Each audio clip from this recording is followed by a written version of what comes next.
미국을 우회한 새로운 유라시아 시장 개발. 중국은 이미 1990년대부터 러시아, 중국, 인도, 중동, 아프리카와 유럽 전역을 관통하는 철도와 항로를 연결시키는 거대한 개발 사업을 상해협력조직 회원국가들과 함께 진행해왔었다. 또한 중국은 2013년부터 본격적으로 구실크로드를 재현하는 1대1로 프로젝트를 출범시켰다. 2016년 1월에는 미국이 통제해온 세계은행과 IMF를 대체하는 브릭스 개발은행이 정식으로 문을 열었고, 같은 해에 미국이 통제하는 국제금융결제 시스템 스위프트를 대체하는 칩스 시스템을 구축해 미국의 달러 체제를 대체할 준비가 완성됐다. 러시아와 함께 미국의 지배 세력과 경제 전쟁을 시작했던 2007년의 중국 경제 규모는 미국 경제의 60%에 불과했다. 그러나 2014년 IMF는 구매력 평가지수로 환산해 중국이 미국 경제의 100% 규모로 따라잡았고 2017년에는 115%로 미국을 능가할 것으로 발표했다. 이미 2015년에는 미국이 중국과의 경제 전쟁에서 패하고 있다는 사실을 알아차린 미국과 일본을 제외한 G7 국가들이 미국의 강력한 반대에도 불구하고 중국이 추진하는 유라시아 지역 개발 자금을 조성하기 위해 설립한 AIIB의 창립 멤버로 참여함으로 중국과 합세해 미국을 경제적으로 따돌렸다. 가속화된 미국의 고립과 유럽의 반발.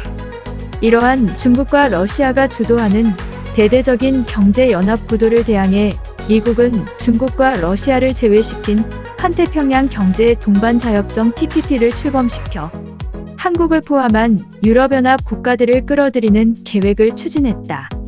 TPP는 세계 지배 세력이 소유한 국제기업들의 결정이 회원국가들의 국내법을 대신한다는 협약으로 회원국의 법적 자주권을 기업들에게 넘겨주는 법안이 포함돼 있었다.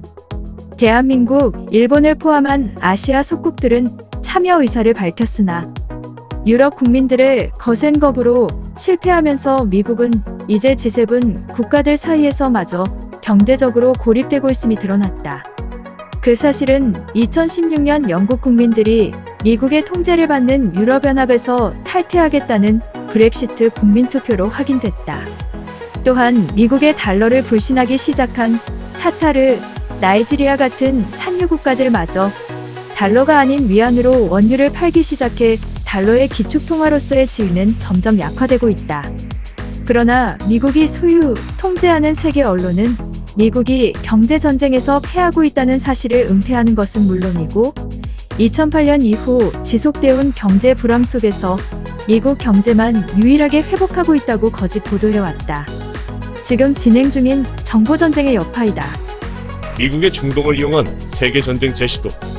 그들이 창조하는 여신으로, 즉 그들이 아무 비용도 안 들이고 발행하는 달러로 주가를 지탱시키는 게 오래가지 못한다는 사실을 잘 아는 미국의 지배 세력은 그때부터 미국의 군사력을 이용한 세계전쟁으로 판을 뒤집는 계획에 박차를 가했다.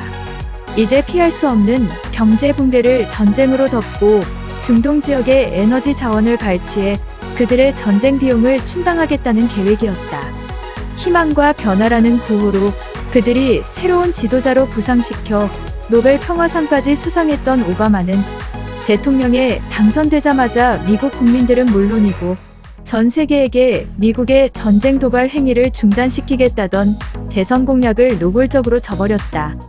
2010년 아랍의 봄이라는 지배 세력이 에탄올 붐을 일으켜 고의로 식량 생산을 줄이도록 조작해 일어난 식량난으로 아프리카 지역에 국민들의 폭동을 선동한 후 그들의 언론을 이용해 그 폭동이 민주화를 요구하는 국민들의 목소리라고 속여 그 허위 보도를 근거로 민주화라는 조작된 명분으로 리비아를 폭격해 카다피를 살해했다. 카다피는 감히 지배 세력의 달러에 도전하는 금을 바탕으로 하는 디나르를 발행해 미 지배 세력의 우환을 샀었다. 미 지배 세력은 2003년 이라크 전쟁 후 중단됐던 중동 전쟁 계획을 미국 펜타곤의 도움 없이 이미 유럽에 배치돼 있는 나토 군대로 진행했다.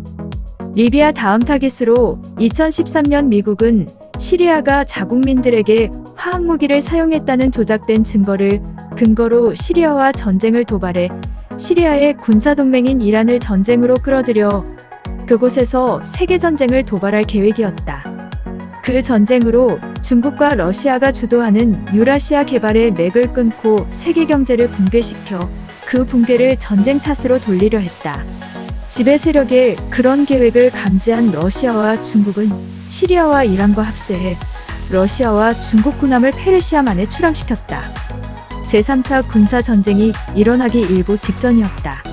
그럼에도 지배 세력이 소유, 통제하는 세계 언론은 시리아 국민들을 보호하기 위한 인도주의적인 이유로 시리아를 공습하려 한다는 허위 보도로 그 공습이 세계전쟁으로 확산될 수 있는 급박한 상황임을 세계로부터 숨겼다.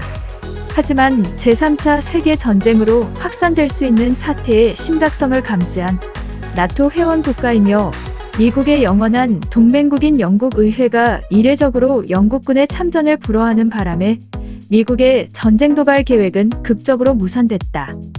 이 역시 중국과 러시아에게 경제전에 이미 패한 미국의 지배 세력이 전쟁을 도발해 판을 뒤집으려는 의도를 영국 의회가 간파했기 때문이었다.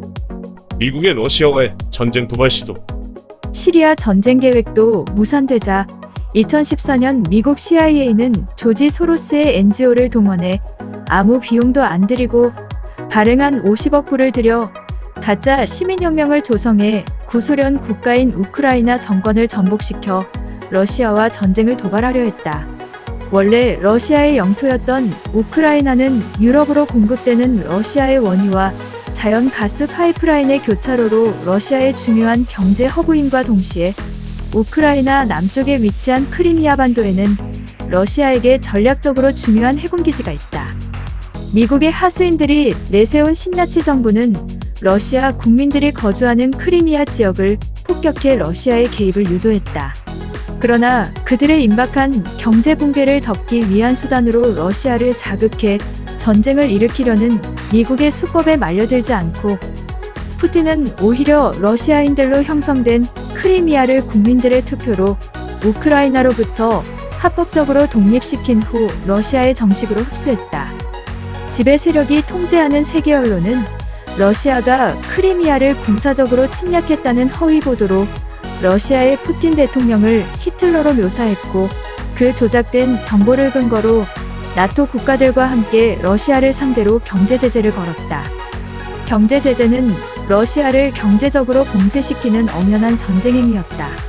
그러나 미국의 그런 경제 공격을 예측한 러시아의 푸틴 대통령은 미리 미국 국채를 처분해 마련해둔 자금으로 경제 제재로 인한 피해를 극소화하였고 오히려 러시아로 수출을 하던 유럽 국가들이 판로를 잃어 안 그래도 어려운 유럽 경제를 악화시키는 결과를 초래했다. 아이시스의 제거를 빙자한 시리아 공습과 조작된 유럽 난민 사태. 다급해진 미국은 2015년 CIA와 이스라엘의 모사드가 창조한 용병군인 테러 조직 아이시스를 경제적으로 지원해 시리아에 침투시켜 내전을 일으킨 후 아이시스를 제거한다는 거짓 명분으로 시리아 정부의 허락도 없이 시리아 영공을 침범해 시리아 내에서 폭격을 하며 시리아의 전력 발전소, 병원, 교육시설 같은 기관시설들을 파괴했다. 미국의 이런 시리아 침공은 국제법의 위반임에도 세계 언론은 이 사실을 보도하지 않았을 뿐더러 오히려 테러와의 전쟁의 일환으로 정당화시켰다. 동시에 미국은 조지 소로스의 NGO를 동원해 인도주의 차원에서라는 명분으로 시리아 지역의 피난민들은 물론 수단, 소말리아를 포함한 아프리카 난민들에게 유럽으로 가는 차비를 지원해줘 유럽의 난민 사태를 일으켰고 미국 지배 세력의 통제를 받는 나토 회원 국가들의 정치인들은 자국민들의 의지와 상관없이 인도주의라는 명분으로 난민들을 대대적으로 받아들였다.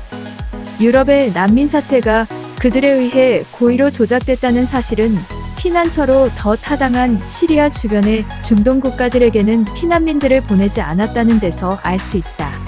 그런 방법으로 미국은 중동 테러범들을 유럽에 침투시켜 테러를 조작해왔다. 1년 반 동안 지속된 나토의 공습은 아이시스를 제거하는 게 아니라 오히려 시리아 정권을 전복시키기 위해 아이시스의 진군을 위한 지원 폭격이었고 그 결과 2016년 9월에는 시리아 군대가 전멸할 위기를 맞았다. 러시아 군대 시리아 전쟁 출전. 미국의 이런 행보를 지켜보던 러시아의 푸틴 대통령은 유엔 연설에서 유럽 난민 사태를 해결하는 방법은 난민을 받아주는 것이 아니라 그 원인인 아이시스를 제거하는 것이라고 선언했다. 그런 직후 시리아 정부의 공식 요청에 응해 미국 CIA가 창조한 아이시스를 제거하는 전쟁에 합법적으로 개입하므로 그때까지 숨기고 있던 러시아의 월등한 군사력을 세계에 선보였다. 아이시스를 제거한다는 명분으로 불법으로 시리아 영공을 침범해 폭격을 하던 미국의 나토는 같은 아이시스를 제거하기 위해 시리아의 초청으로 합법적으로 개입한 러시아를 막을 명분이 없었고 러시아는 불과 3개월 만에 아이시스를 무력화시켰다. 거기다 러시아는 아이시스가 시리아와 이라크에서 약탈한 원유를 탱크 트럭으로 이송해 터키에게 넘겨주면 그 원유를 이스라엘이 구매해주는 수법으로 아이시스에게 전쟁 비용을 대주고 있다는 사실을 증명하는 수십 대가 넘는 탱크 트럭의 행렬을 인공위성으로 촬영해 세계에 공개했다. 그로 인해 아이시스가 미국 CIA와 이스라엘의 용병 군대라는 사실이 입증됐으나 미 지배 세력의 통제를 받는 언론은 이 사실을 은폐했다. 아이시스가 미국과 이스라엘의 용병 군대라는 사실은 이슬람 지하드의 정적인 이스라엘을 전혀 공격하지 않을 뿐더러 오히려 아이시스 부상자들을 이스라엘의 의료시설에서 치료해주고 있다는 데서도 확인할 수 있다. 그 공개 직후 러시아는 이 원유 이송 루트를 폭격해 아이시스의 자금줄을 차단시켰다. 그러자 미국은 갑자기 러시아와의 국교를 끊고 러시아가 유럽을 위협한다는 뜬금없는 이유로 나토 군대를 러시아의 국경에다 배치시켜 공격태세로 들어갔고 이에 대응해 러시아는 러시아 국민 4천만 명을 동원해 나흘에 걸쳐 핵공격에 대한 대피 준비를 시킴과 동시에 러시아의 핵미사일을 나토 국가들을 향해 겨냥함으로 만약 나토가 전쟁을 도발할 경우 핵무기로 유럽을 섬멸할 준비가 돼 있다는 의지를 확인시켜 주었다. 나토가 러시아의 국경을 포위해 러시아를 위협하고 있는데도 대한민국을 포함한 세계 언론은 러시아가 유럽을 위협하고 있다는 허위 보도로 세계를 속였다.